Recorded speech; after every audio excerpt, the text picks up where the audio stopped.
Hello and welcome all of you on my YouTube channel Dr. MKG Transformation।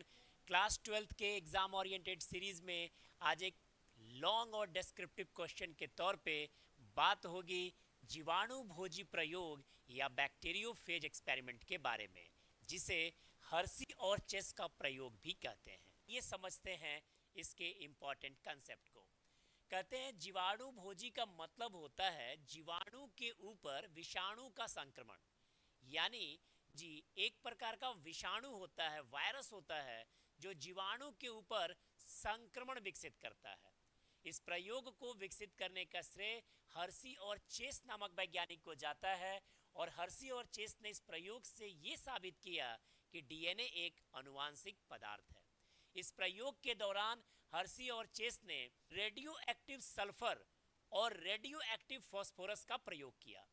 Radio active sulphur का प्रयोग इसलिए किया गया क्योंकि प्रोटीन की संरचना में सल्फर थोड़े मात्रा में पाया जाता है, जबकि रेडियो एक्टिव फॉस्फोरस का प्रयोग इसलिए किया गया क्योंकि डीएनए की संरचना में बहुत थोड़े मात्रा में फॉस्फोरस पाया जाता है। तभी को ई कोलाई मीडियम विकसित किया गया। ई कोलाई बैक्टीरिया के ऊपर जीवाणु भोजियों का संक्रमण कराया गया। ये पूरी प्रक्रिया 3 चरण में कंप्लीट होती है, जिसमें सबसे पहला है इन्फेक्शन। जीवाणु भोजी का संक्रमण ई कोलाई जीवाणु के ऊपर कराया जाता है।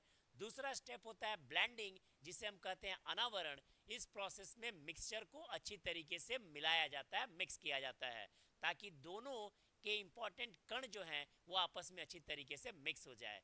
और तीसरे प्रोसेस में सेंट्रीफ्यूगेशन करके इस पूरे के पूरे मिश्रण को घुमाया जाता है।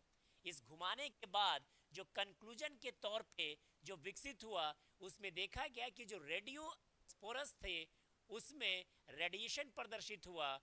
जो फॉस्फोरस डीएनए का एक प्रमुख घटक है, इससे ये साबित हो रहा है कि जो डीएनए जो है वही जेनेटिक मटेरियल है, जबकि प्रोटीन और सल्फर वाले रेडियोधर्मिता को प्रदर्शित नहीं कर पाए।